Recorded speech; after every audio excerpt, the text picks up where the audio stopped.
Nagising ko, may mga nagtag sa akin doon sa post ni Miss Ems. Or, actually, papanood ko talaga siya sa kabila pag nagre-reels siya.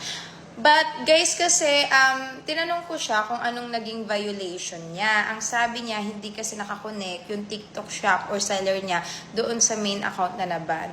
So marami rin akong kakilala na naban mismo yung account nila at hindi na naibalik kasi hindi connected yung TikTok shop nila doon sa mismong account. Akin guys, kung account lang din naman yung naban sa akin, like wala akong TikTok shop, hindi rin mababalik account ko kasi hindi ko na talaga ma-appeal sa side ko yung aking main account. Since meron akong TikTok manager, TikTok team na provided mismo ni TikTok shop, yung nag-help sa akin para i-appeal siya inside. Actually, 4 times na talaga na-reject yung yung appeal kasi nga valid reason yun kasi about dito kasi nga naghigpit si TikTok shop sa mga nigipigis, alam niyo na. Lahat po ng mga seller na matatagal na or mga big seller like big creator, hindi ko naman sinasabi na big seller or big creators ako. Pero guys, pagka consistent yung pag-sell mo, nagla-live ka. Kasi 5 years na nga akong seller dito and dati nagkakaroon ng competition na top 1, top 3 sa mga live selling and naging product of the year tayo. Matagal na po talaga may provided si TikTok Shop. Actually, si TikTok Shop ang may provided sa mag-handle sa account namin sa TikTok Shop. Sila yung nagbibigay ng voucher, ng budget sa voucher. Sila yung nagpapalive sa amin kahit dati pa. Hindi lang ako ngayon masyado nakakapag-live because sobrang busy ako. So big help din talaga sa akin sa sobrang tagal na kasi dati 'di ba nawalan din ako yung yellow basket dito sa account ko, as in hindi ako makapag yellow basket, yung TikTok shop ko nawala.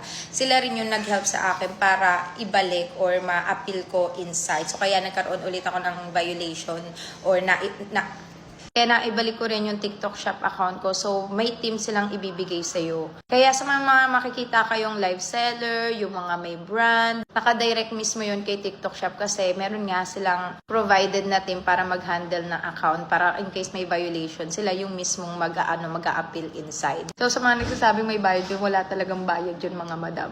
Alam yun na mga big affiliate, big content creator, mga big seller dito sa TikTok shop. Pagka kasi account lang talaga, wala talaga silang provided na mga mag-aayos or magli-lift ng appeal inside TikTok. TikTok shop lang talaga. Kasi nagkakaroon sila ng access sa main account namin kasi nakakonect dito yung TikTok shop namin. Kaya sila yung lumalaban talaga sa account namin para maibalik.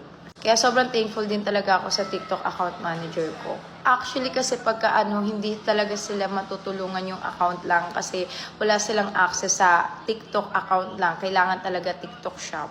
Kaya nga ako bukas meron nga kaming meeting ng ng team doon sa TikTok shop para sabihin na rin sa akin yung mga bawal. Kaya lang din naman ako guys, nagkaroon ng violation kasi may mga bagong implement. Alam niyo naman sobrang higpit dito ni TikTok na violation yung dati kung mga old videos na dapat pagka kung kailan nila in-implement, dun lang nila i-violation yung video. Hindi. Pati mga 2023 ko na mga videos na dadami, which is hindi ko na siya ma-delete kasi ang layo na yun. Hindi ko alam kung ano yung mga yellow basket na may mga sinabi ako about sa mga pampabalik alindog na kailangan kong i-delete. So, kaya nahirapan din ako mag-scroll up tapos hahanapin ko yung mga yellow basket. Halos everyday ang dami kong pinopost, sabi ko sa TikTok shop, and yun din talaga yung nire-raise kong concern sa kanila. Tapos sabi nila hindi daw kasi sila yung naggawa ng rules which is mismong TikTok shop o yung TikTok. Minsan pag sinasabi ko sa inyo, pinagla-live ako ni TikTok shop, so magla-live ako, which is give and take talaga mga madam. Kaya pag may mga event, may mga awarding, sila rin yung nagbibigay sa amin ng invitation, sila rin yung nagpapapunta sa amin doon sa mga event ng TikTok shop.